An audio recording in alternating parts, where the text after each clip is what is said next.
இனிய காலை பொழுதில் தீதும் நன்றும் நிகழ்ச்சியில் உங்களை சந்திப்பதில் மிக்க மகிழ்ச்சி அடைகிறேன். இன்றைக்கு மார்ச் 4ஆம் தேதி சுகாதாரம் தொடர்பான மிக முக்கியமான ஒரு நாள். இந்த தினம் ஐநா மன்றத்தால் கொண்டாடப்படுகிறது. இதற்கெல்லாம் ஒரு தினமா என்று கூட சிலர் கேட்கலாம். இதுதான் மிக மிக முக்கியமான பிரச்சனைகளில் ஒன்று. உலக உடல் பருமன் நாள். இந்த நாள் வேர்ல்ட் அப்சிடிட்டி டே என்று இதை கொண்டாடுகிறார்கள். இந்த உலக உடல் பருமன் நாள் என்பது எதற்காக கொண்டாடப்படுகிறது? உடல் பருமன் என்பது இன்றைக்கு ஒரு உலகளாவிய பிரச்சனையாக மாறியிருக்கிறது. பல்வேறு விதமான நோய்களுக்கு வித்திடக்கூடியதாக இந்த உடல் பருமன் என்பது இருக்கிறது என்பதை தொடர்ந்து மருத்துவர்கள் சுட்டிக்காட்டுகிறார்கள். அதிலும் முக்கியமாக உடல் உழைப்பு குறைந்து அமர்ந்து கொண்டே வேலை பார்க்கக்கூடிய தொழில்நுட்பம் சார்ந்த பணிகள் இங்கு வந்த பிறகு இந்த உடல் பருமன் என்பது ஒரு மிகப்பெரிய பிரச்சனையாக மாறிவிட்டது. அதே போல் ஜங்க் ஃபுட் என்று சொல்லக்கூடிய உணவு வகைகள், உணவு பழக்க வழக்கங்கள் இன்றைக்கு உடல் பருமனை பெருமளவு அதிகரித்திருக்கின்றன. நீங்கள் பார்த்தீர்கள் என்றால் உடல் பருமனை குறைப்பதற்காக உடற்பயிற்சி கூடங்கள் இன்றைக்கு ஒரு மிகப்பெரிய வணிகமாகவே மாறியிருக்கிறது. மூளைக்கு மூளை உடற்பயிற்சி கூடங்கள் திறக்கப்படுகின்றன.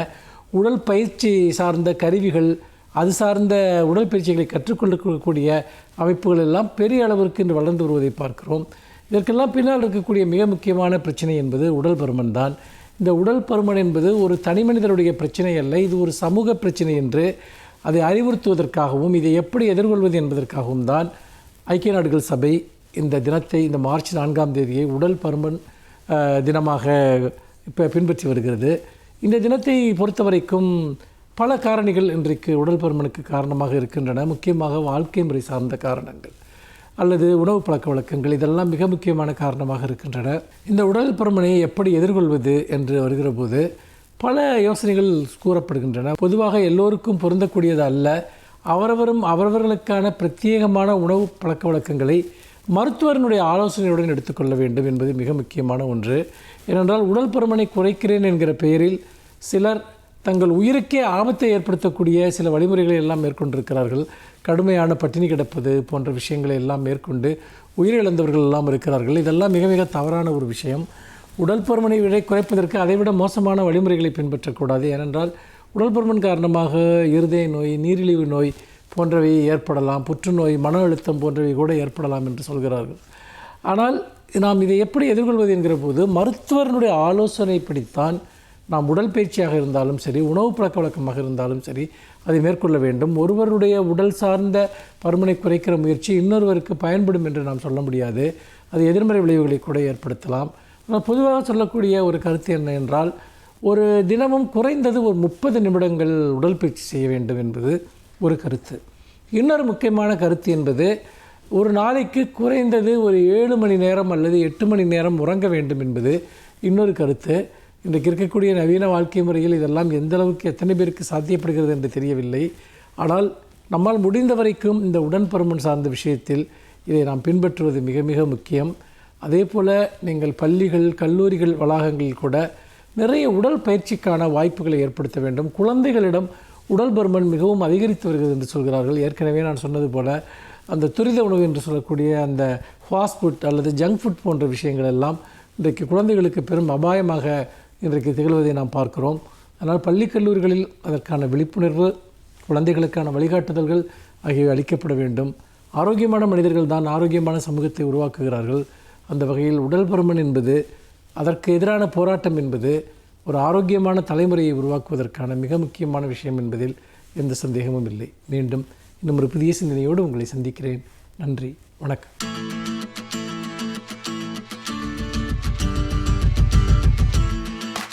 அனைவருக்கும் என் அன்பு வணக்கம். உலகத்திலேயே மிக மிக பழைய உணர்ச்சி எது என்று கேட்டால் அது காதலும் பாசமும் தான் என்று சொல்லலாம். யாருக்கும் யார் மீதும் வருகிற காதல், அது தாய்க்கு பிள்ளை மீது வருகிற காதல் அன்பாக இருக்கலாம். ஒரு ஒத்த வயதினருக்கு இடையிலே பெண்ணுக்கும் ஆணுக்கும் வருகிற அன்பு தான் காதல்.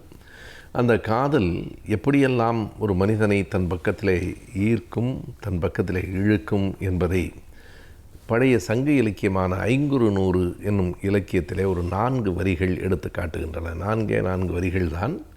ஆனால் 2000 ஆண்டுகளை கடந்தும் அந்த வரிகள் வாழ்கின்றன என்றால் அந்த கவித்துவம் என்பது தான் அதற்கான காரணம் என்று சொல்ல வேண்டும்.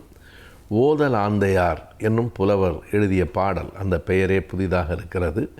ஓதலாந்தையார் என்ற பெயருடைய அவர் பாலை திணையிலே எழுதியிருக்கிற ஒரு பாட்டு. தலைவன் பல மலைகளை கடந்து பிரிந்து போயிருக்கிறான். பொருள் தேடப் போயிருக்கலாம், பிற காரணங்களுக்காக போயிருக்கலாம். பெரும்பாலும் அப்போது பொருள் வயின் பிரிவு என்பது காடுகளை கடந்து மலைகளை கடந்து போவது தான். இப்போது இருப்பது போல ஒரு ஊருக்கு பக்கத்திலேயே இன்னொரு ஊர் என்கிற அமைப்பு அன்றைக்கு கிடையாது. அவன் பல மலைகளை கடந்து போனான். அந்த கோடு உயர் பன்மலை இறந்தனன் என்று அந்த பாட்டு தொடங்கும். கோடு என்பது மலையை குறிக்கும், உயர்ந்த மலை. அந்த உயர்ந்த மலையினுடைய பல மலைகளை உச்சியை தாண்டி இறந்தனன் என்றால் கடந்தனன் என்று பொருள். ஆயினும் நீட விடுமோ, ஆனாலும் அவனால் அங்கே நெடுங்காலம் இருக்க முடியவில்லை. அவனை இழுத்து வந்து விட்டது இந்த பெண்ணினுடைய அன்பு. இந்த அன்பு என்பதை அந்த பாட்டு எப்படி சொல்லும் என்றால், நீட விடுமோ, அவனை நெடுங்காலம் அங்கே பிரிந்திருக்க விடுமா உன்னுடைய கண்ணீர் என்று அந்த தோழி சொல்லுகிறாள். அதுவும் எப்படிப்பட்ட கண்ணீர்? துடைத்தொரும் கலங்கி உடைத்தெடும் வெள்ளம் போல் கண்ணே என்று அந்த பாட்டின் அழகான வரிகள். இந்த பாட்டு இத்தனை ஆண்டுகளுக்கு பிறகும் நிற்பதற்கு இந்த 2 வரிகள் தான் பெரும் காரணமாக இருக்கலாம். துடைத்த போதும் துடைத்தொரும் கலங்கி, எத்தனை முறை துடைத்தாலும் கண்ணீர் பொங்கி வந்து கொண்டே இருக்கிறது. அது எப்படி வருகிறது என்றால், உடைத்து எழும் வெள்ளம் போல் வருகிறது. அப்படி வெள்ளம் போல் வருகிற அந்த கண்ணீர் என்ன செய்தது என்றால், பல மலைகளை தாண்டி போன அந்த தலைவனை இந்த தண்ணீர் இழுத்து கொண்டு வந்து விட்டது. இவளுடைய கண்ணீர் இருக்கிறதே, அது மலைகளுக்கு மேலே இருந்த அவனை இழுத்து கொண்டு வந்து இவனிடத்திலே விட்டு விட்டது என்று அந்த பாட்டு சொல்லும். இது ஒரு உருவக கவிதை என்று சொல்லலாம். ஒரு மலையினுடைய உச்சி, அதை தாண்டி நிற்கிறவன், அவனை ஒரு வெள்ளம், ஆற்று வெள்ளம் அடித்து கொண்டு வருகிறது. அந்த வெள்ளம் கொண்டு வந்து இந்த பெண்ணிடத்தில் சேர்க்கிறது. அந்த வெள்ளம் அருவி அல்ல, இந்த பெண்ணின் கண்ணீர் தான் என்பது அந்த கவிதையின் அழகு. அதனால்தான் அந்த கவிதை அவனை இழுத்து கொண்டு வந்தது கண்ணீர் என்று சொன்னாலும், உண்மையில் அவனை இழுத்து கொண்டு வந்தது இந்த பெண் அவன் மீது வைத்திருந்த அன்பும் காதலும் தான். அன்பை, காதலை, அதற்கு இருக்கிற வலிமையை இப்படி ஓர் அழகான உவமையின் மூலம், ஒரு உருவகத்தின் மூலம் அந்த ஓதலாந்தையார் பாடியிருக்கிற காரணத்தால் தான் அந்த 500 என்கிற அந்த இலக்கியம் 8 தொகையில் ஒரு நூலாக இருக்கிறது. அதில் வெறும் 4 வரிகள் தான். அந்த 4 வரிகளில் இந்த கடைசி 2 வரிகள் பல இலக்கிய மேடைகளிலே பேசப்படுகிற வரிகளாக இருக்கின்றன. எந்த ஒன்றையும் சொல்லுகிற போது எப்படி ஓர் அழகியலோடு சொல்கிறோம் என்பதை பொறுத்து தான் கவிதை வாழும். உரைநடைக்கும் கவிதைக்குமான மிகப்பெரிய வேறுபாடு, உரைநடை உள்ளதை உள்ளபடி சொல்லும், கவிதை உள்ளதை உணர்ந்தபடி சொல்லும் என்று சொல்லுவார்கள். இந்த உணர்ச்சி தான் கவிதையின் பொறி, இந்த உணர்ச்சி தான் கவிதையின் அடிநாதம்.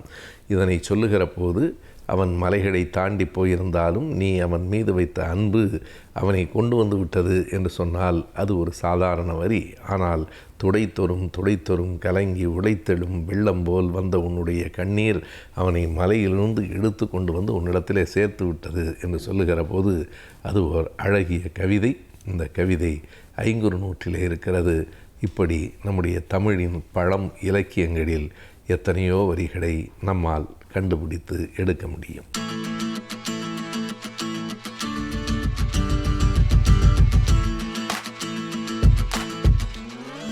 வணக்கம். இந்த வாரம் ஆலோசனை நேரத்தில் கலைஞர் தொலைக்காட்சி நேயர்களை சந்திப்பதில் மிக்க மகிழ்ச்சி. கல்வி மற்றும் வேலைவாய்ப்பு சம்பந்தமான ஆலோசனைகள் உங்களுக்கு பயன் தரும் விதத்தில் கலைஞர் டிவி மூலம் வழங்கிக் கொண்டிருக்கிறோம். அந்த வகையிலே இந்த வாரத்தில் இந்த ஆங்கிலம், அதாவது மொழித்திறன், ஒரு லாங்குவேஜ் ஸ்கில் எவ்வாறு தொழில் செய்பவர்களுக்கும், ஒரு வேலைக்கு போகிறவங்களாக இருந்தாலும் சரி, தொழில் செய்பவர்களாக இருந்தாலும் சரி, மொழியில் இருக்க திறன், மொழியை கையாளும் திறன் எவ்வாறு மிகவும் அவசியமாகிறது அப்படிங்கிறத பார்க்கலாம்.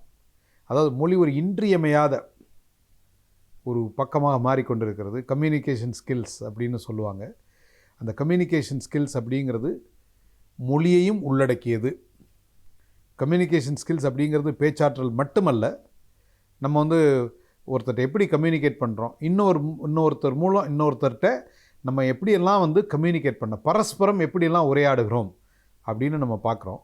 உரையாடுவது நம்ம நார்மலாக உரையாடுறது வந்து அது மிக அதிகமாக உரையாடுவது நம்ம பேச்சில் அப்படின்னு சொல்லுவோம். ஆனால் உண்மையிலேயே நம்ம மிக அதிகமாக நம்ம வந்து இன்னொருத்தட்ட கம்யூனிகேட் பண்ணுறது நம்மளுடைய பாடி லாங்குவேஜ், நம்மளுடைய கண் அசைவுகள், புருவத்தின் அசைவுகள், கண் பார்க்கின்ற இடம், என்ன டிஸ்டன்ஸில் நின்று பேசுகிறோம், என்ன டிஸ்டன்ஸில் அவங்கள்ட்ட பேசுகிறோம், எப்படி நம்ம ஹேண்ட் ஷேக் பண்ணுறோம், எப்படி ஒருத்தர் கை கொடுக்குறோம், எப்படி ஒருத்தரை பார்த்து வணங்குகிறோம், எப்படி கை கூப்பிட்டு வணக்கம் சொல்கிறோம். இது எல்லாமே சேர்ந்தது தான் கம்யூனிகேஷன் ஸ்கில்ஸ். இதில் மேஜர் பார்ட் வந்து யாராக இருந்தாலும் சரி, எந்த நாட்டில் பிறந்தவர்களாக இருந்தாலும் சரி, பாடி லாங்குவேஜ் அப்படிங்கிறது ஓரளவுக்கு ஒரு ஒரு ஒரு உயிரும் இன்னொரு உயிரும் வந்து கம்யூனிகேட் பண்ணிக்கும். புன்முறுவல் எப்படி வந்து யுனிவர்சல் லாங்குவேஜோ, உலக மொழி எந்த மொழி தெரியலாம் தெரியாமல் போகலாம், ஆனால் ஒருத்தரை பார்த்து நீங்கள் புன்முறுவல் செய்கின்ற பொழுது ஒரு பாசிட்டிவான ஒரு நேர்மறை எண்ணத்தோட ஒருத்தர் கண்ணை பார்த்து நீங்கள் சிரிச்சிங்க அப்படின்னா எந்த மொழியும் தெரிய வேண்டாம், அவரும் உங்களை பார்த்து சிரிப்பார். He will also respond. Right? அதுதான் வந்து கம்யூனிகேஷன். ஆனால் ஒரு மொழி ஆர்வம், மொழித்திறன் அப்படிங்கிறது ஆங்கிலம் எப்படி வந்து ஒரு கம்யூனிகேஷன்ஸ் ஒரு பிரிட்ஜிங் லாங்குவேஜாக இருக்குது அப்படிங்கிறது தான் இன்றைக்கி வந்து நிறைய இடங்களில் பலருடைய வாழ்க்கையில் பல வெற்றி வாய்ப்புகள் தட்டி போனதற்கு காரணம் அவங்களால வந்து அவங்க நினச்சதை சரியாக மற்றவர்களிடம் கம்யூனிகேட் பண்ண முடியாது, நினைத்ததை சொல்ல முடியாதது.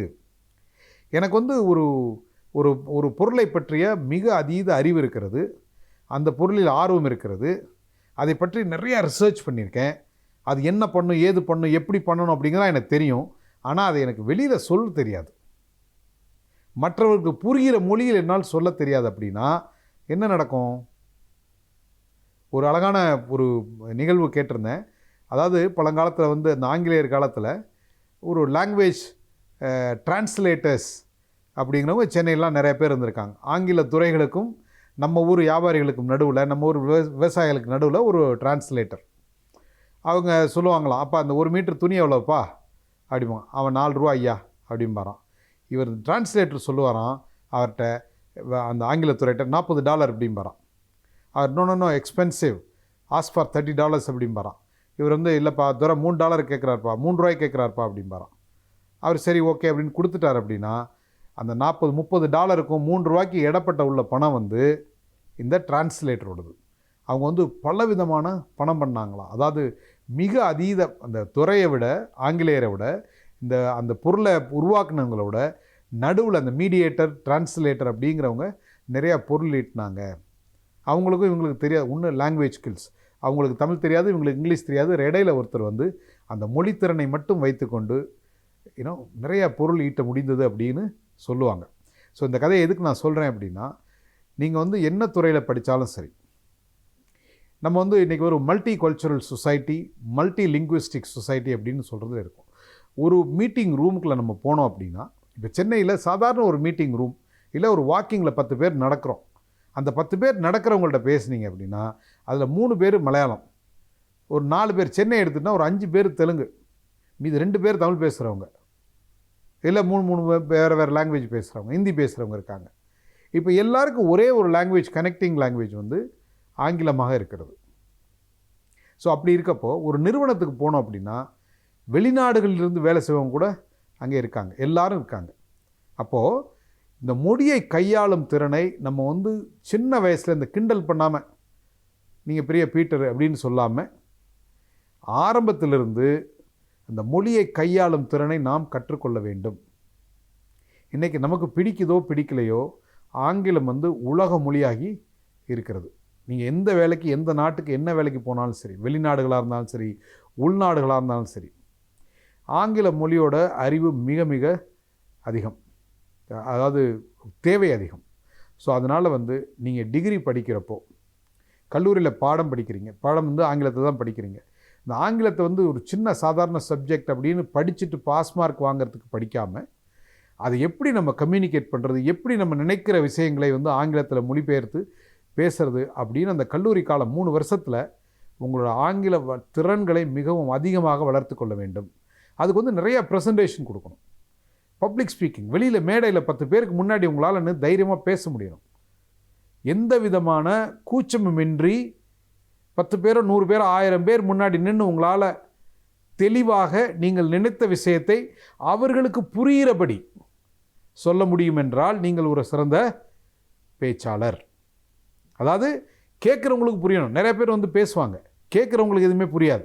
அவர் ஆங்கிலத்தில் வந்து உரையாடுறாருன்னு சொல்லுவாங்க, ஆனால் அவர் பேசுகிற வேகமும் பேசுகிற மொழி ஆளும் திறனும் வந்து நிச்சயமாக கேட்குறவங்களுக்கு புரியாது. என்றைக்கு நீங்கள் பேசுகிறது மற்றவர்களுக்கு புரியவில்லையோ நீங்கள் ஒரு புவர் கம்யூனிகேட்டர் ஆகிவிடுகிறீர்கள். நீங்கள் பேசுகிற மொழி என்னவாக இருந்தாலும் எதிர்த்த மாதிரி இருக்கவங்களுக்கு, உங்கள்கிட்ட கேட்குறவங்களுக்கு அவங்களுக்கு புரிஞ்சால் நிச்சயமாக இங்கே திறனான மொழி கையாளுகிறவர். ஸோ இங்கே இருக்கிறவங்க 10 பேர் இருக்காங்க, 10 பேருக்கு தமிழை தவிர வேறு எதுவுமே தெரியாதுன்னா அவங்கள்ட்ட போய் ஆங்கிலத்தில் பேசுகிறது சரியா அப்படின்னு கேட்டால் தவறு அப்படிங்கிறது உங்களுக்கே தெரியும். ஸோ அந்த வகையில் நீ யாராக இருந்தாலும் சரி, நீங்கள் உங்களோட கம்யூனிகேஷன் திறன் எப்படி இருக்குன்னா, நீங்கள் பேசுகிறதை கேட்பவர்களுக்கு நீங்கள் சொல்ல வந்த விஷயம் முழுவதுமாக போய் சேரணும். அந்த விதத்தில் உங்களுடைய கம்யூனிகேஷன் ஸ்கில்ஸை, லாங்குவேஜ் ஸ்கில்ஸை நீங்கள் வளர்த்துக்கணும். நீங்கள் படிக்கின்ற காலத்தில், கல்லூரியில் பள்ளியில் படிக்கிற காலத்தில் இந்த லாங்குவேஜை கற்றுக்கொள்வது மிக எளிது. ஒரு மல்டி லிங்குவிஸ்டிக் பர்சனாக பல மொழிகளை கற்று தேர்ந்த ஒருவராக நீங்கள் வர வேண்டும். வாழ்த்துக்கள். வணக்கம்.